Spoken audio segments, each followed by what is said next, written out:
hero. Oh, and they gave me Advanced Despina. How cheap is that? But I'm not going to pick her, because I want to go with... Ooh, Nature Order. That's tough. Can I go 10 wins with Nature Order?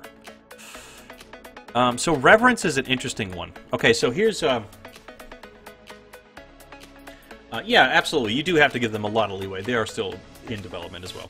So here's what I'm drafting. This is what's going through my head. First of all, any advanced character that you pick, you have to think, okay, so if I pick Despina, I do the Dominion Overlord, I have to have 2 Dominion levels and something else. Which means, so in Trials, you don't ever want to have most of your deck, or a good portion of your deck, requiring 4 aspect levels. Because if you do, you're going to be a control deck, first of all. Flat out. And with only 45 cards in your deck, it's going to develop way too slowly, and you're not going to be able to get as many wins as you want out of it. So to maximize your wins, 3 levels is the maximum you ever want. So if you choose an advanced hero, you've automatically decided my 3 levels are going to be 2 Dominion, and in this case it's going to be a Rage. And I really hope they add something to the screen, because I cannot left-click. If I left-click on any of these, I immediately pick this. There's no way to... Are you sure you want to pick that one?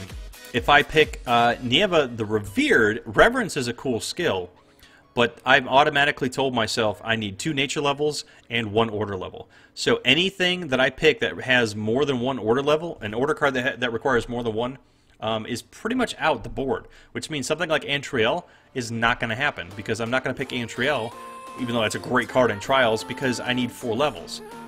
Or the idea is I say, to hell with it, I want this green-gold deck, but the hero skill is then completely irrelevant. I don't go to 2 nature levels, so basically I'm saying I don't care about this hero skill because I'm going to go 2 order levels and 1 nature level. So then, I mean, you're picking this hero only because you want those 2 aspects, not because of the hero power. So you have a decision to make, and generally you want to make it based on the hero's skill.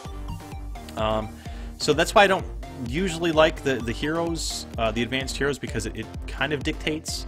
It does depend on some other factors, how comfortable you are with playing. Now, we know Order is a little bit weak in Trials, but this is dual aspect. So, I really like basic Despina. I know there's a lot of discussion that she's really one of the weakest, but I think being able to refill all your mana crystals, it only requires 1 level, so you immediately got that. It requires 3 mana, and you can refill all your mana crystals, so you can play again and again. So I would say either of these Despinas would be probably the better pick. However, I want to try Nature because I haven't done Nature yet in Trials, and I want to try out 3 and 4 speed Nature creatures.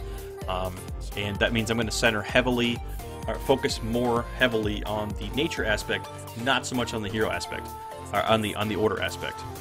Keep in mind, Order has things like Pacify, which only cost 1 order level, so those are good control cards. Things like Touch of Light, we'll try to draw into those. We're just not going to draw into our Angels. Predominantly, the Angels are the 2. The only... let me go ahead and pick this now. The only difference is going to be if you get an Angel Blessed Knight. An Angel Blessed Knight will give you an artificial 2nd order level, and if you have 2 or 3 Angel Blessed Knights, in the case of Order only, then you can actually start choosing into Angels, knowing that you have the artificial order level, and you have to have the Angel Blessed Knight on the board in order to play those Angels. So, there's that.